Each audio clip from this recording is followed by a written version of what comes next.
नमस्कार दोस्तों, स्वागत है आज के भगवत गीता श्लोक नंबर 1.13 यानी कि 13वां श्लोक है।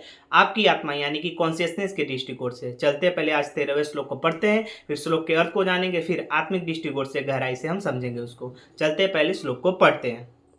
तो श्लोक है ततः शंकाश्च भैर्यश्च पड़वानक गोमुखा सह सेवाभ्य हन्यंत स शब्द अस्तु मूलो अभवत।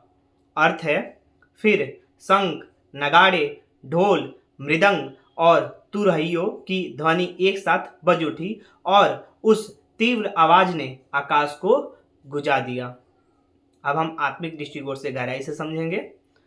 तमाम ध्वनियां, जो पहला टॉपिक है वो है तमाम ध्वनियां आंतरिक विकर्षणों का प्रतीक।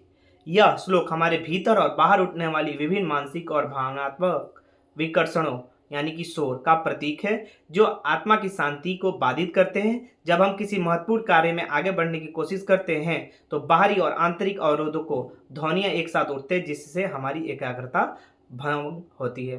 तमाम ध्वनियां यानी कि ये जो श्लोक जो बता रही है वो हमारे भीतर और बाहर उठने वाली विभिन्न मानसिक और भावनात्मक विकर्षणों यानी कि शोर का प्रतीक है। जो बाहरी और अंदर जो एक शोर का प्रतीक है वो उठती है कि और वो क्या करती है, आत्मा यानी कि आत्मा की शांति को बाधित करता है और क्या करता है कि उसे आगे बढ़ने की कोशिश को रोक देता है। और यानी कि बाहरी और आंतरिक अवरोधों को ध्वनि के एक साथ उठते हैं, दोनों ध्वनियां एक साथ उठती हैं, जिससे हमारी क्या होती है, जो एकाग्रता होती है वो भंग हो जाती है। तुमुल ध्वनि मस्तिष्क की उलझन। जब हम अपने जीवन के किसी बड़े निर्णय या संघर्ष में होते हैं तो हमारे भीतर तरह तरह के विचारों, भावनाओं और आकांक्षाओं का शोर होने लगता है। यह ध्वनि हमारी आंतरिक शांति को भंग करने की कोशिश करती है और हमें भ्रमित कर देती है। ठीक वैसे ही जैसे इस श्लोक में युद्ध से पहले विभिन्न वाद्य यंत्रों की तीव्र ध्वनियों पूरे वातावरण को भर देती है। यह ध्वनि हमारे भीतर की अशांति और उलझन का प्रतीक है, जो हमें आत्मा की सच्ची आवाज, फीलिंग, सूक्ष्म ध्वनि को सुनने से रोकती है। तुमुल ध्वनि क्या करती है, मस्तिष्क को उलझा देती है। मस्तिष्क की उलझन मतलब मस्तिष्क को उलझा देती है। और क्या करती है, जब हम जीवन के किसी भी बड़े निर्णय और संघर्ष में होते हैं तो जब हम उस संघर्ष में जब आगे बढ़ते हो तो हमारे अंदर क्या होता है, भीतर होता है ना, तरह तरह के विचार उत्पन्न होते हैं, बहुत सारे विचार, जैसे भावना और आकांक्षाओं का वो शोर अंदर से मचने लगता है और उससे हम अस्थिरता हमारे अंदर पैदा होने लगती है। और ये ध्वनि हमारी आंतरिक शांति को भंग करती है, मतलब अंदर की शांति को भी भंग कर देती है और हमें भ्रमित कर देती है। ठीक वैसे जैसे इस श्लोक में युद्ध से पहले विभिन्न वाद्य यंत्रों की तीव्र ध्वनियां पूरे वातावरण को भर देती है। मतलब ऐसे विभिन्न वाद्य यंत्र हैं जो पूरे तीव्र ध्वनियों से पूरे वातावरण को भर देती है। यह हमारे भीतर अशांति और उलझन का प्रतीक है। मतलब हमारे अंदर अशांति होगा और हम उलझनों में फंस जाते हैं और हमें आत्मा की सच्ची आवाज, जो हमारी अंदर की सच्ची आवाज है, वो क्या करती है, सुनने से रोक देती है। फीलिंग, सूक्ष्म ध्वनि को सुनने से रोक देती है, वो हम सुन ही नहीं पाते हैं। उदाहरण, डायरेक्ट सेलिंग इंडस्ट्री में जब एक नया लीडर आत्मविश्वास के साथ अपनी राह पर आगे बढ़ने की कोशिश करता है तो आसपास के लोगों से, परिवारों से, पड़ोसियों से विभिन्न सुझाव, आलोचनाओं और परामर्श सुनने को मिलते हैं। यह ध्वनि असल में उस पुरानी सोच का ही विस्तार होती है जो परिवर्तन से डरती है। हर कोई अपने तरीके से शोर करता है, जिससे नए लीडर के दिमाग में उलझन पैदा होती है, लेकिन यह शोर तब तक ही रहता है जब तक आत्मविश्वास, आत्मा, फीलिंग, सूक्ष्म ध्वनि स्थिर ना हो और अपनी दिशा स्पष्ट ना हो। उदाहरण के तौर पर देखते हैं, जब डायरेक्ट सेलिंग इंडस्ट्री में कोई एक नया लीडर आत्मविश्वास के साथ अपनी राह पर आगे बढ़ता है तो जो आसपास के लोग हैं, परिवार के लोग हैं, वो क्या करते हैं, तरह तरह के सुझाव देते हैं, आलोचनाएं करते हैं और तरह तरह के मतलब परामर्श सुनने को हम लोग को मिल जाता है। और ये ध्वनियाँ क्या होता है, उस पुरानी सोच का ही, मतलब ये जो ध्वनि जो आती है ना आसपास के अगल बगल के लोग, वो किस चीज़ के होते हैं, पुरानी सोच के विस्तार के लोग होते हैं और जो परिवर्तन होने से डरते हैं। मतलब वो लोग परिवर्तन होने से डरने लगते हैं और ये कोई अपने अपने तरीके से शोर करते रहते हैं, जिससे नए लीडर अपने आत्मविश्वास से आगे बढ़ता है, उसके दिमाग में उलझन पैदा होने लगता है। लेकिन कब तक, जब तक शोर होता रहता है तब तक। और जैसे ही आपकी आत्मविश्वास से जब आत्मा, फीलिंग और सूक्ष्म ध्वनि स्थिर ना हो, मतलब जैसे ही हम स्थिर कर लेंगे, अगर हम आत्मविश्वास से आगे बढ़ रहे हैं और आगे बढ़ते जाएंगे, वैसे ही हमारी आत्मा, फीलिंग, सूक्ष्म ध्वनि जैसे ही शांत होगी तो हम अपनी दिशा में आगे बढ़ जाएंगे। समकालीन स्थिति, आज डायरेक्ट सेलिंग इंडस्ट्री में कुछ लोग और संगठन भी संग, ढोल और मृदंग जैसे शोर कर रहे हैं। मतलब आज के डायरेक्ट सेलिंग इंडस्ट्री में ऐसे ही लोग हु हल्ला काट रहे हैं बिना मतलब का, पोस्टरबाजी करके ऐसे ही आप देख रहे हैं। उनके पास बड़ी संख्या में पोस्ट, रील्स और लग्जरी कार और प्रोपेगेंडा जो दिखाते हैं कि वे बदलाव का नेतृत्व कर रहे हैं। जबकि देखा जाए तो वो क्या क्या करते हैं, बड़ी संख्या में पोस्ट करते हैं, रील्स करते हैं, लग्जरी कार दिखाते हैं और प्रोपेगेंडा ऐसा बनाए हैं जो दिखाते हैं कि हम बदलाव का नेतृत्व कर रहे हैं, लेकिन वो सब झूठ है। लेकिन इस शोर के पीछे सच्चाई छिपी है। उनका उद्देश्य पुराने सिस्टम, बड़ी संख्या में पोस्ट, रील्स और लग्जरी कार का प्रोपेगेंडा है को बचाना है। मतलब वो पुरानी सोच को वो बचाना चाहते हैं। वो क्या करते हैं, उस शोर के पीछे सच्चाई को छिपा देते हैं और उनका उद्देश्य पुराने सिस्टम, मतलब बड़ी संख्या पोस्ट, रील्स और लग्जरी कार और प्रोपेगेंडा को बचाना है। दूसरी ओर Indian direct selling Bhagat Singh association एक नई लहर के रूप में उभर रही है, जो इस सुर के बावजूद सत्य और आत्मविश्वास के साथ नए सिस्टम, इंस्टीट्यूशन और सामाजिक जागरूकता के तौर पर काम करना, ज्ञान और वास्तविकता के साथ आगे बढ़ रही है। लेकिन एक तरफ जो पुरानी सोच को रोक रहे हैं, दूसरी ओर Indian direct selling Bhagat Singh association एक नई लहर के रूप में उभर रही है और इस शोर के बावजूद सत्य और आत्मविश्वास के साथ नए सिस्टम को आगे बढ़ा रही है। उदाहरण के तौर पे गौतम बुद्ध का जीवन भी एक उत्कृष्ट उदाहरण है, जो पुरानी धार्मिक रूढ़ियों के खिलाफ उठने वाले सोच जैसे शंख, नगाड़े, ढोल, मृदंग और तुरहियों को दर्शाता है। जब बुद्ध ने अपने ध्यान और ज्ञान के आधार पर अहिंसा, करुणा और मध्यम मार्ग का प्रचार किया, उस समय की ब्राह्मणवादी परंपरा भीष्म, पुरानी कर्मकांडों और यज्ञों पर आधारित थी। मतलब गौतम बुद्ध जैसे ही उनको ध्यान हुआ और ज्ञान के मार्ग पर चलने लगे, तो ज्ञान के आधार पर अहिंसा, करुणा और मध्यम मार्ग का प्रचार किया।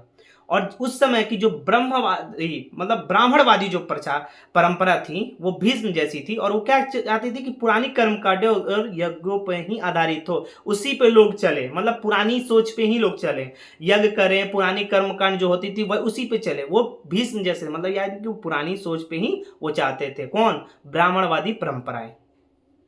बुद्ध के विचार उस समय के धार्मिक आचार्यों के लिए चुनौती थे, क्योंकि वह आत्मज्ञान, स्पिरिचुअल नॉलेज, फीलिंग, सूक्ष्म ध्वनि का विज्ञान और ध्यान पर जोर देते थे, जबकि ब्राह्मणवादी परंपराओं, कर्मकांडों और बाहरी अनुष्ठानों पर आधारित थी। बुद्ध के विचार क्या कहते थे कि धार्मिक आचार्यों के मतलब बुद्ध के विचार उस समय धार्मिक आचार्यों के लिए चुनौती थे, क्योंकि वो आत्मज्ञान यानी कि स्पिरिचुअल यानी कि ध्यान, अंदर से नॉलेज, फीलिंग और सूक्ष्म ध्वनि का विज्ञान और ध्यान पर वो जोर देते थे। लेकिन जबकि वही दूसरी तरफ जो ब्राह्मणवादी जो परंपरा थी वो क्या करती थी, बाहरी और कर्म कांडों के अनुष्ठानों पर आधारित थी, जो बाहरी थी, अंदर की नहीं थी। अंदर ध्यान थे लेकिन ये बाहर क्या, परंपराएं कर्म कांडों और बाहरी अनुष्ठान पर आधारित थी। जब बुद्ध ने आत्मज्ञान, फीलिंग्स, सूक्ष्म ध्वनि के विज्ञान के रास्ते पर चलने का आह्वान किया तो तत्कालीन धार्मिक व्यवस्था ने जोरदार विरोध किया। इस विरोध को हम पुराने धर्मों का शोर मान सकते हैं, जो अपने अस्तित्व को बचाने के लिए विभिन्न तरीकों से शंखनाद बुद्ध के मार्ग का विरोध कर रहे थे।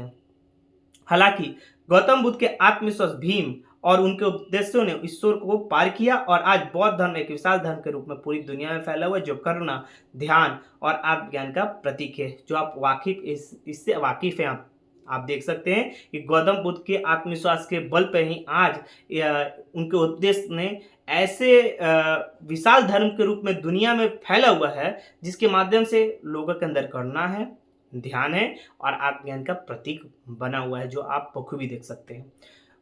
दूसरा उदाहरण है स्टीव जॉब्स और एप्पल को लेकर। जब स्टीव जॉब्स को एप्पल से निकाल दिया गया था, कंपनी अपने पुराने तरीकों, रूढ़िवादी सोच में फंसी हुई थी और नए विचारों को नकार रही थी। मतलब जब स्टीव जॉब्स को एप्पल से निकाल दिया गया था, तब वो पुरानी तरीके और रूढ़िवादी सोच से फंसी हुई थी और नए विचारों को नकार रही थी, मतलब नए विचारों को आने से उसको नकार रही थी। मीडिया और आलोचकों लगातार एप्पल की असफलताओं पर शोर मचा रहे थे, जैसे शंख, ढोल, नगाड़े। लेकिन जब स्टीव जॉब्स ने वापसी की, उन्होंने इस शोर को नजरअंदाज कर आत्मविश्वास, भीम के साथ एप्पल को नई दिशा दी। जैसे ही स्टीव जॉब्स ने वापसी किया है, तो उन्होंने उस शोर को नजरअंदाज करके अपने आत्मविश्वास यानी कि भीम को जगा के एप्पल को एक नई दिशा दी। आईपैड और आईफोन जैसे क्रांतिकारी उत्पादों के माध्यम से उन्होंने दिखाया कि पुरानी सोच के शोर को पार करके सफलता प्राप्त की जा सकती है। तीसरा उदाहरण है एलन मस्क और टेस्ला का सफर। एलन मस्क ने जब टेस्ला को शुरू किया, तब पूरी दुनिया ने इलेक्ट्रिक वाहनों के विचार को अव्यवहारिक और असंभव मानते हुए खारिज कर दिया। ये वाकई सच है। पेट्रोल और डीजल से चलने वाली कारों को बाजार पहले से ही हावी था और बड़ी ऑटोमोबाइल कंपनी पुरानी सोच ने मस्क के विचारों को गंभीरता से नहीं लिया। मतलब एक तरफ एलन मस्क चाहते थे कि टेस्ला क्या है, बैटरी से चलने वाली सब चीज़ें चले, और पुरानी रूढ़िवादी क्या सोच थी कि डीजल और पेट्रोल पर आधारित था जो कारें चलती थी, लेकिन उन्होंने बैटरियों पर चलने वाली कारों की तरफ मतलब अपने आगे बढ़ाया उस चीज़ को। चारों तरफ आलोचनाएं, मजाक और नकारात्मक का सुर उठने लगा। यह संभव नहीं है, इलेक्ट्रिक कारों का कोई भविष्य नहीं है। जब भी एक नई सोच जब उत्पन्न होती है तो पुरानी सोच शोर मचाएंगी ही, ये ध्यान कभी भी आप रखिएगा। और उस पुरानी सोच को हमको दबा के आगे बढ़ना, किसके, अपने अंदर के भीम को जगा के, अपने अंदर के आत्मविश्वास को जगा के हमें आगे बढ़ना है। यह शोर बिल्कुल वैसे ही था जैसे युद्ध से पहले शंख, नगाड़े, ढोल, मृदंग और तुरैयों की आवाजें पुरानी सोच के प्रतिनिधि वातावरण को भर देती है। ये शोर वैसे ही थे जैसे शंख, नगाड़े, ढोल, मृदंग और तुरैयों की आवाजें, मतलब पुरानी सोच की ये लोग प्रतिनिधि कर रहे हैं, और ये क्या करते हैं, वातावरण को वैसा बना देती हैं। उन सभी ने मिलकर मस्क के विचारों को दबाने की कोशिश की, और वो विचारे क्या किए, मस्क के मतलब एलन मस्क के विचारों को दबाने की कोशिश, मतलब पुरानी सोचें उन पे हावी होने लगे और वो दबाने की कोशिश करने लगे थे। लेकिन एलन मस्क ने इन शोरों की परवाह किए बिना आत्मविश्वास भीम के साथ अपने मिशन पर काम करना जारी रखा। न केवल उन्होंने इलेक्ट्रिक वाहनों को सफल बनाया, बल्कि आज टेस्ला को दुनिया की सबसे मूल्यवान ऑटोमोबाइल कंपनी में से एक के रूप में स्थापित किया। यह शंख, नगाड़े, ढोल, मृदंग और तुरहियों शोर पुराने ऑटोमोबाइल उद्योग का प्रतिरोध थे, जो नहीं चाहते थे कि बदलाव आए। लेकिन आत्मविश्वास भीम और दृढ़ निश्चय धृष्टद्युम्न की शक्ति से मस्क ने इस शोर पर विजय प्राप्त की और टेस्ला ने इलेक्ट्रिक कारों की दुनिया में क्रांति ला दी, जो आप बाखूबी देख रहे हैं। हम इसे सीख लेते हैं। शोर यानी कि शोर को हम किस रूप में देखेंगे, आलोचनाओं और नकारात्मक। जो शोर मचाती है उसको हम किस रूप से देख सकते हैं, हम आलोचनाओं और नकारात्मक के रूप से देख सकते हैं।